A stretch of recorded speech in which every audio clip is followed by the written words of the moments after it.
Al hombre que vivía bajo el puente con una radio vieja, lo escucharon millones cuando rompió el silencio. Parte 1.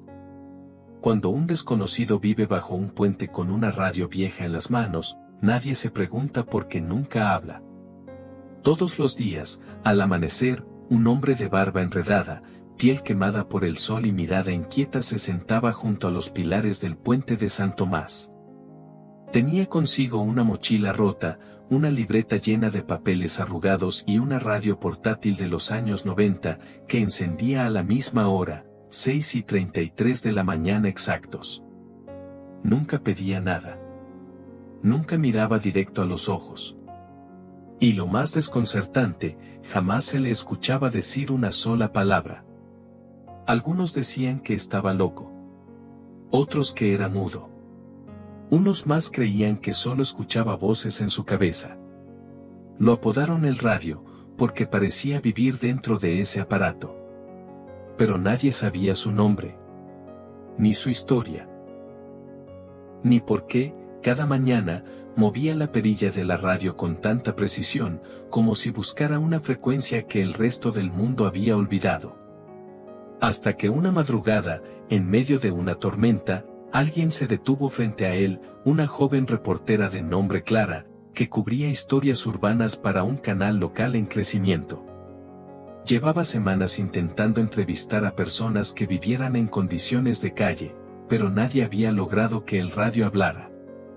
Esa mañana, Clara decidió dejar la cámara apagada. Solo se sentó frente a él, y le dejó algo, un café caliente y una nota escrita a mano. La nota decía: si algún día quieres hablar, solo dime una palabra, frecuencia. El hombre no la miró. Pero al día siguiente, cuando ella volvió, el café seguía caliente, y la nota tenía una palabra escrita en letra temblorosa. Frecuencia. Clara no lo podía creer. Sacó su grabadora, la puso sobre una caja de cartón mojada, y esperó. El hombre no hablaba. Pero abrió su mochila y le mostró lo que llevaba guardando por años. Más de 200 hojas sueltas, repletas de pensamientos, relatos y grabaciones transcritas. No eran solo diarios. Eran archivos. Testimonios. Conversaciones registradas, muchas, de personas que ya no estaban vivas. Todas grabadas con esa radio vieja. Clara se estremeció. ¿Tú grabaste esto? Yo no hablaba, pero si escuchaba, fue lo único que dijo. Era su primera frase en años. Y fue suficiente para abrir un universo. Lo que Clara no sabía era que una de esas grabaciones escondía un mensaje que nunca debía salir a la luz. Una voz reconocible. Un escándalo. Una verdad enterrada, que ahora estaba en manos del hombre que vivía bajo el puente. Y esta vez, no pensaba quedarse callado. Parte 2. Clara regresó a su casa esa noche con la grabadora aún temblando entre sus manos. Revisó los audios con auriculares y descubrió que muchos no eran solo voces casuales. Algunos parecían confesiones. Otros, registros de discusiones tensas entre altos mandos de alguna institución. Las fechas estaban anotadas con precisión: 2003, 2009, 2011, hasta 2020. El hombre, a quien ahora sabía que se llamaba Santiago, había estado grabando conversaciones durante más de 20 años. Pero había una, en especial, que hizo que a Clara se le helara la sangre. Una voz masculina, grave, diciendo: si ese contrato sale a la luz, nos hundimos todos. ¿Tú entiendes lo que significa eso? No hay rastro digital, ni papel, ni audio. Esto muere aquí. Y entonces otra voz, femenina, joven, temblorosa: pero esto es ilegal, están vendiendo medicamentos vencidos a hospitales públicos. Silencio. Un golpe seco. Y luego, la radio se apaga. Clara no pudo dormir esa noche. Al día siguiente, volvió al puente con una libreta llena de preguntas. Pero Santiago no estaba. Preguntó entre los puestos ambulantes. Nadie lo había visto desde la noche anterior. Solo un niño que vendía chicles dijo haberlo visto caminar hacia la estación abandonada del tren, con su radio en el pecho y la mirada decidida. Parecía que iba a hacer una entrega, dijo el niño, sin entender bien por qué. Clara fue hasta allá. Lo encontró en uno de los vagones oxidados, sentado frente a un reproductor antiguo. Tenía los audios organizados en sobres manila, cada uno marcado con tinta negra. Y uno de ellos decía, simplemente, Comandi S. ¿Quién es él?, preguntó Clara. Santiago la miró.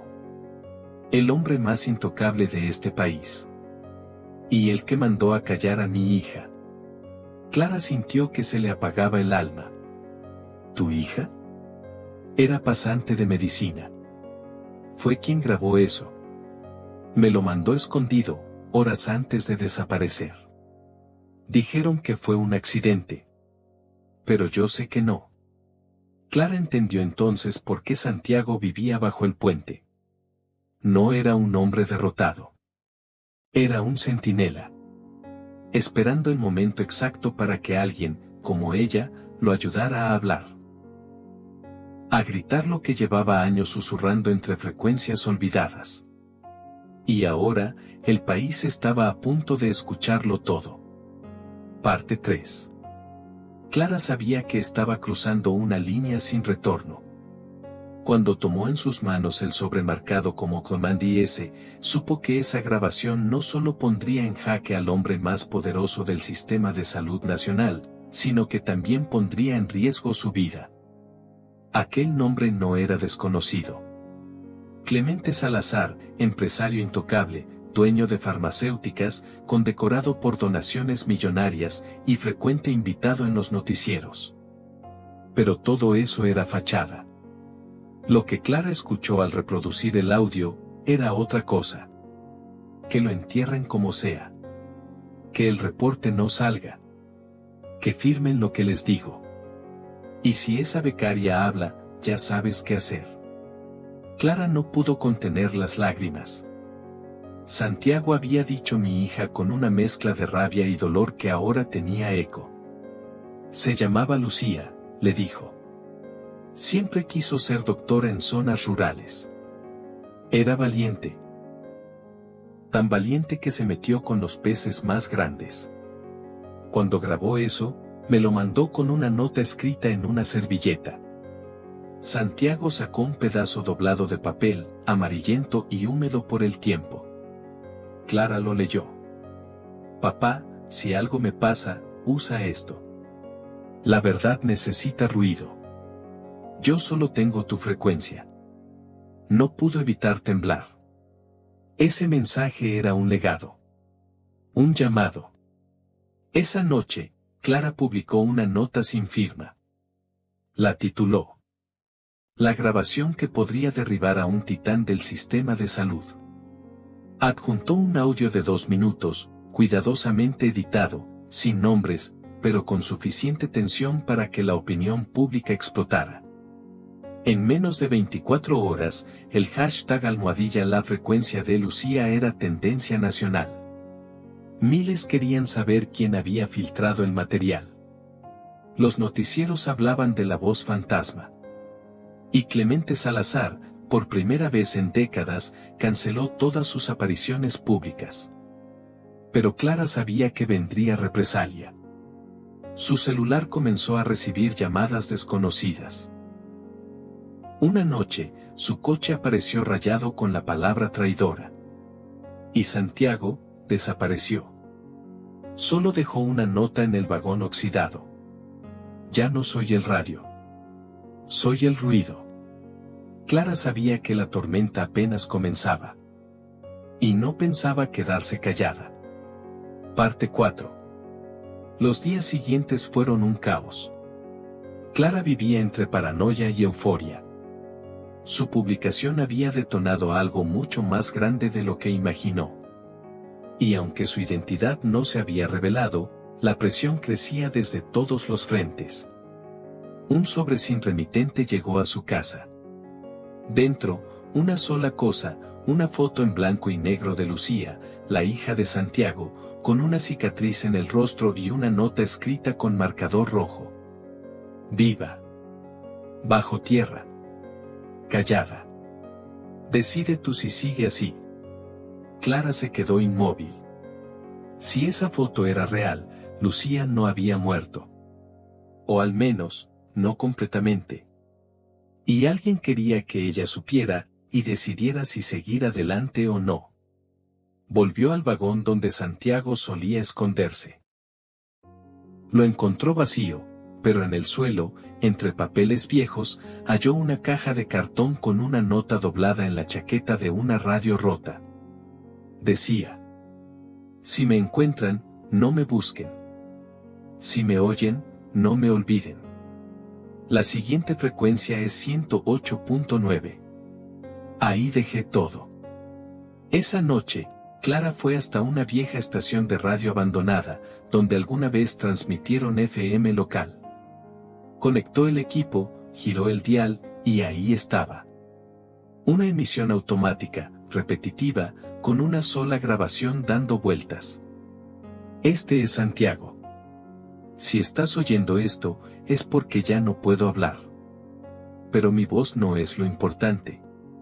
Es la de ella. Escúchala. Y entonces, la voz de Lucía.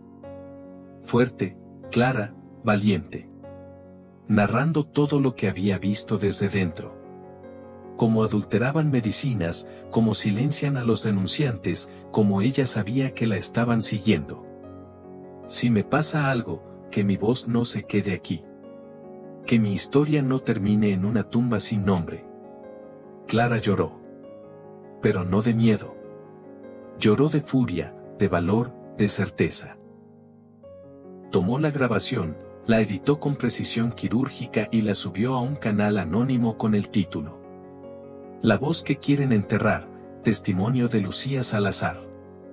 En menos de una hora, el video alcanzó 4 millones de reproducciones. La opinión pública estalló. Los medios tradicionales no pudieron ignorarlo. Y esa noche, por primera vez, el noticiero central reprodujo fragmentos de la grabación. Mientras tanto, en alguna parte del país, Santiago oía su vieja radio con una sonrisa. Había cumplido su promesa. Hacer ruido. Parte 5. Cuando la grabación de Lucía se volvió viral, las instituciones comenzaron a tambalear. Los medios, forzados por la presión social, exigieron investigaciones. El Congreso convocó una sesión de emergencia. Y Clemente Salazar, acorralado, anunció una rueda de prensa desde su mansión blindada. Clara, escondida en una bodega de imprenta, no se detenía. Ya no escribía como periodista. Escribía como hija. Como voz heredada de una joven que lo había arriesgado todo. Editaba una última cápsula, con las fechas, documentos filtrados, y un nuevo archivo. Una llamada perdida nunca devuelta entre Lucía y su padre, grabada por error. Papá, tengo miedo. Si algo me pasa, haz lo que sabes hacer, haz ruido. Esa frase cerró el video con un eco casi bíblico. Una súplica y una orden. Un testamento.